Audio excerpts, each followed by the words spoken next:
cruise ships, quarantines, and vaccinations. Oh my. Hello there, I'm Rafael de Furia, back at it again on another Friday night. And this Friday night, I thought it would be time for another update. And in this episode of Not Your Average Globetrotter, I wanted to talk about the cruise ships that are no longer allowed to barrel race through the watery streets of Venice, a little piece of interesting news related to the vaccine, and then also quarantine updates. But first, just a quick update on the lockdowns.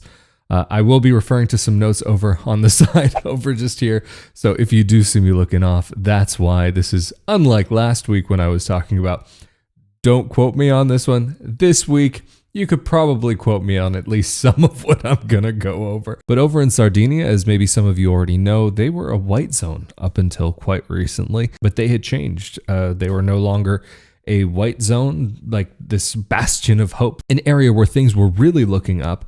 They, as far as I'm aware, became an orange zone. And now Italy is only made up of orange zones and red zones. And for those of you who may be unfamiliar, living in a red zone in Italy basically means full lockdown. Red zone is pretty locked down, but in a red zone, most stores are closed other than essential stores. Non-essential stores can do online orders and deliveries, but for places that have food, for example, it's takeout services only. A lot of places in the country won't even let you in past the front door. You'll have to wait outside.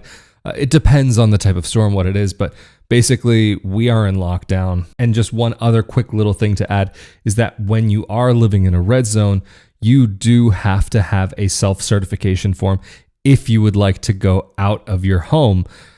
And so that is definitely quite annoying to have to live with. But from the 3rd to the 5th of April, Italy, all of Italy will be a red zone. So the places that are currently in orange will go red for this holiday festive time, just like it did with Christmas a couple months back. But for more information on what the current situation looks like and what the current rules sort of look like, I would say go check out my recent episode number 181.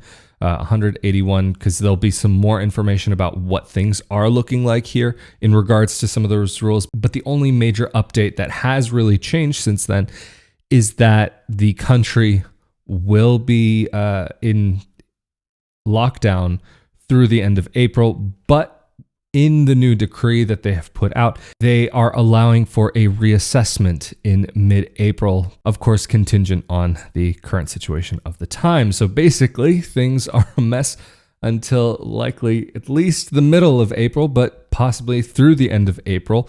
But who's to say that the lockdowns won't go even longer? There was something I was reading earlier that in the yellow zones, the Italian government feels as though that they are able to at least kind of contain and keep the virus within that area, but they aren't able to bring down the numbers, whereas in orange and red, they feel as though they can keep more control on the situation in that way. One thing that doesn't totally make sense to me is that, well, okay, not being able to travel between the regions, this makes sense. This is something that I understand. But the thing that doesn't make sense to me is that people who do have a second home are allowed to go to that second home. So, from what it sounds like to me, from my understanding of the situation, being able to go to another part of the country potentially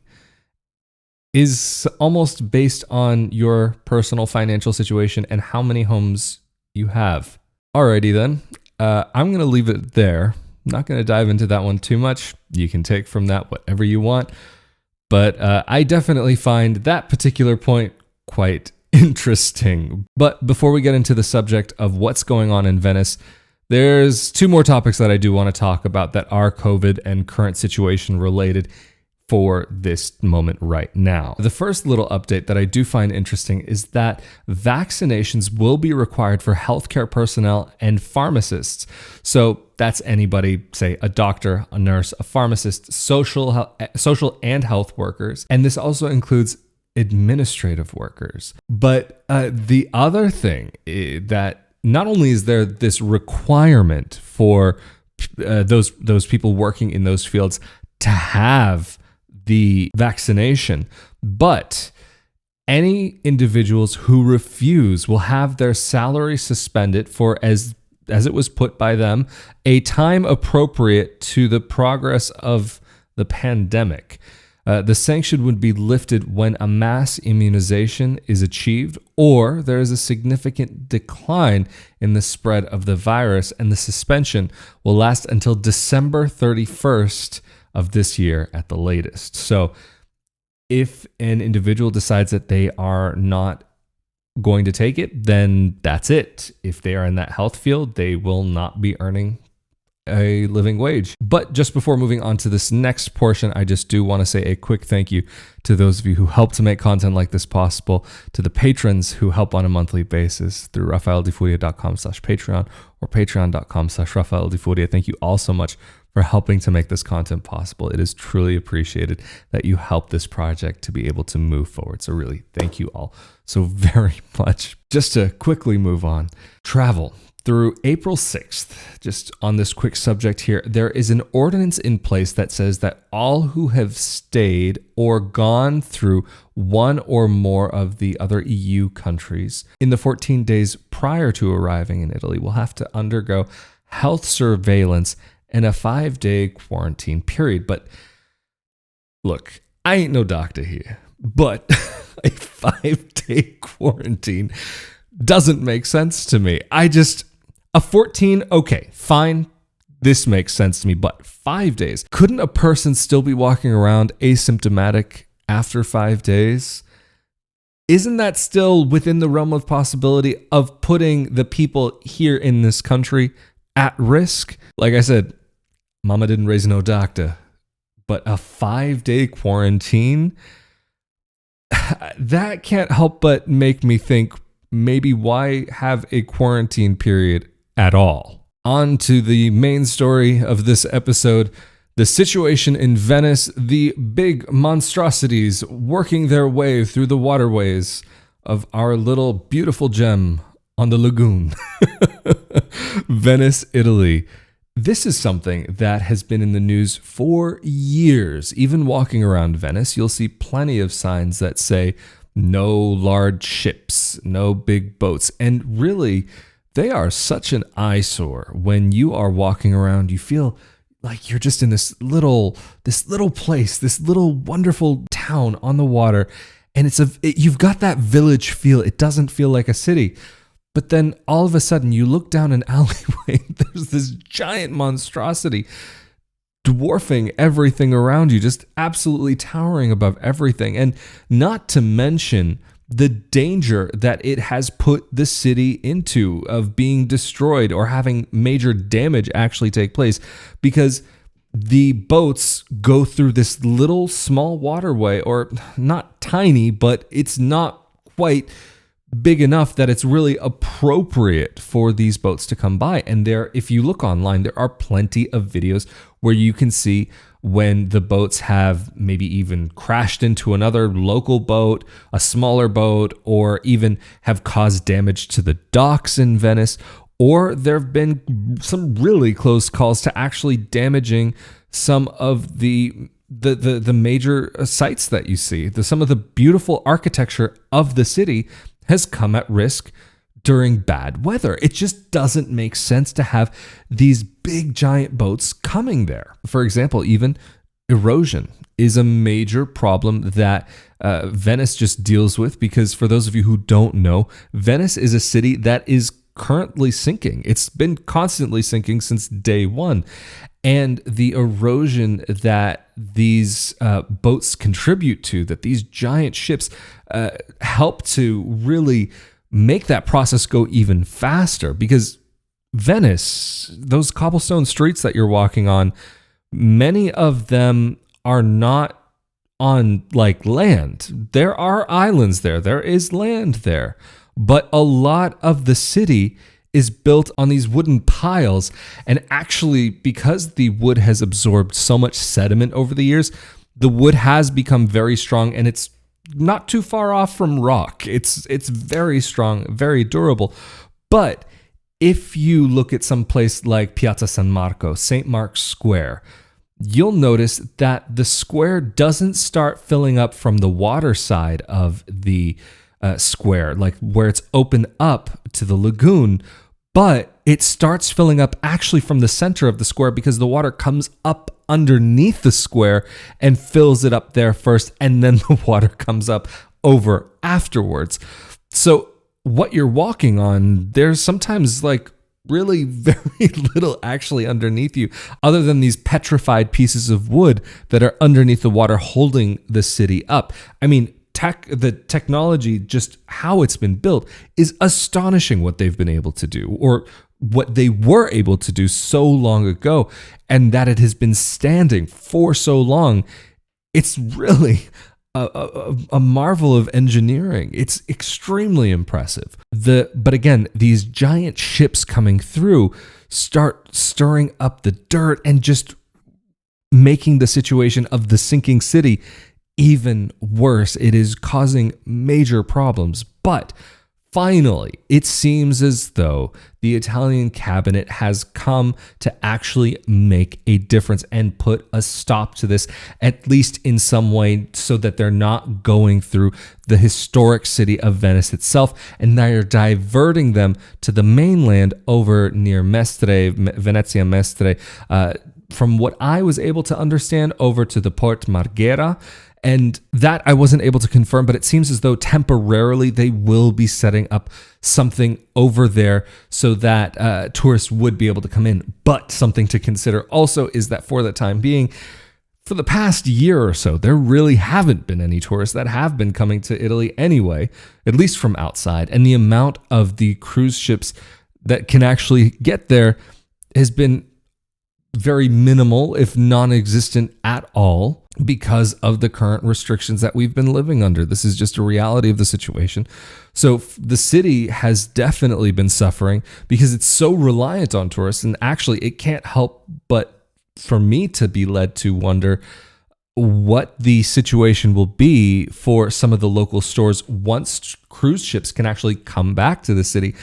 Like, maybe some of the shops that are along the pathway to get to St. Mark's Square, maybe tourists will be taking a little bit of a different route, but with the way that Venice is set up, maybe it won't be all that different. But they're going to have to figure out a lot of things about how to shuttle the people to the city, because the good thing is that there are multiple ways of getting into Venice. There are different boats that can take you there, water buses, and so on. But even beyond that, there are trams and trains and buses that you can actually take onto the island, because there is a bridge that goes from the mainland onto the island. It's really such a strange thing, because I always thought that Venice was completely detached, but you can drive right up to Venice and actually park your car in a large garage that they have there, or I guess a few garages, and make your way into the city by foot. But even from there, you can take a water bus, water taxi, whatever you choose to take there to get directly to St. Mark's Square, or you can go by foot. And I think it's actually a lot more fun because you get to see so much more. But definitely worth taking, at the very least, a water bus to be able to get to see the Grand Canal, because that is just such a unique experience that you'll never get anywhere else. Never, ever. But on one of the other major thoroughways of Venice is where some of those bigger boats were coming through. And they did actually go by St. Mark's Square. And I can say that I do wish I had had the opportunity to go on the top deck of one of those giant boats to really get that feel for what it was like and to be able to look over the city. But I guess I'll just have to add a helicopter trip over the city of Venice to the bucket list, because that's something that I would love to see Venice from that aerial view, not in a video. I want to see it with my own eyes. I'm picky. What can I say? I've lived enough of my life through a camera that I love to see things through my own eyes. I worked in broadcast and television before moving to Italy and worked as a camera operator, so maybe that'll help you to understand where I'm coming from. But this decision actually to help Venice did come from a request by UNESCO, not necessarily that they were the ones that said, hey, make this happen, but these decisions kind of help that request to kind of be met. But in my opinion, there really does need to be some sort of terminal for these tourists to come, to be able to go to Venice, for example, somewhere in Mestre, for example, which is the mainland, which is where Venice is. You have the island of Venice, and then just over the water from it, you have Mestre, where you also have that Port Marghera that I mentioned before. And so I'm not against the tourism. I'm not against that at all. It's that it needs to be some kind of sustainable tourism that can at least work for the meantime, because Venice one day may not be possible to visit anymore, or maybe some parts of it may not be possible to visit. But for the time being, that's something that the Italian government will be figuring out. Like I was saying, this Port Marghera, it will be a temporary solution. So I can't help but think that maybe that during this time, there might be the possibility that the Italian government would have this opportunity while the city isn't being bogged down with tourists, that they might be able to take advantage of the situation and really be able to push for something to happen. But unfortunately, with how things work here in Italy, I can't say that I would have too much faith in that happening anytime soon, just with how slow things can work here. I mean, it would be amazing if that could happen, and I really hope that I'm wrong, but I don't see that this moment of opportunity would really be seized. But years ago, they did actually have a plan to make a proper tourist terminal for these large boats, but it was something that never came into play. So I can't help but wonder if that is an approach that they are reassessing and reapproaching. And I really do have to admit that I'm so curious to see, as soon as these lockdowns are let up, what the city will even look like. And I keep referring back to that one video that I did last May, where I actually went to Venice and took you guys with me to show you a little bit of what was going on and what the city looked like without all the tourists. And honestly, I can't help but be curious what things will look like now, because the city is so reliant on tourism. A year later, like, what does that even look like? How many places have been able to survive, or how many places have been able to or how many places have had to close? What is the situation going to look like? And even when international tourists can finally come back, how is Venice going to even have the infrastructure for the tourism look like? I mean, are they going to be coming in through the mainland and get them bussed in or boated in or whatever it is? Or are things going to end up turning out to be very different because the city lost so much for a year? But I'm sure there are at least some businesses that were able to keep afloat just during the time. But this, of course, is assuming that it's only a year, maybe a year and a little bit more, that the lockdown would not allow tourists to come. But realistically speaking, I can't say that I have the most positive outlook on tourists coming back to this country in the near future. Maybe European tourists first, and then tourists from other places. But even then, when would that happen and what that would look like? I don't know. I mean, if there, again, this goes back to a question that I've been getting a lot, like I mentioned in another recent video. I would not personally be buying tickets to come to Italy. I wouldn't be booking them. Like the prices are going to be dirt cheap, but are you going to be able to get here? That's a pretty big question. And I don't see why that would be a wise choice at this moment in time. Yeah, fine. Maybe you might gamble. And if you've got the cash just to burn and to gamble with that, go ahead. But to realistically plan for a trip, I can't help but think maybe it's not going to be until next year. But of course, I'm not a doctor, an epidemiologist, or any of those ology, PhD, MD, CBD, ADHD, whatever people with any type of degree or expertise in that area. But based on what we've seen so far, I don't think it takes too much for the average Joe to see some of the patterns that have developed and what's going on and how things have been treated and how the situation has been approached. But what do I know? I'm just a guy living in Italy, just living life. Just before we finish up here, a huge thank you to those of you who help to make this content possible on a monthly basis through Patreon. Really, truly, thank you all so very much for your support to help push this project forward. And of course, if you would like to see more content like this or listen to more content like this, be sure that you're subscribed here on YouTube or that you're subscribed on iTunes or Spotify. And if you do happen to be on YouTube, be sure to leave a like and share it with your friends because it really does help out the channel. Or if you're listening through iTunes and any of these episodes, this one or any past episodes, you've enjoyed them or they've helped you, please be sure to let me know in a written review because it really does help. And of course, as always, thank you so much for joining me on another Friday night for another episode of Not Your Average Globetrotter. I, of course, am Rafael de Furia. Stay safe, stay healthy, and I'll see you all next time. Later.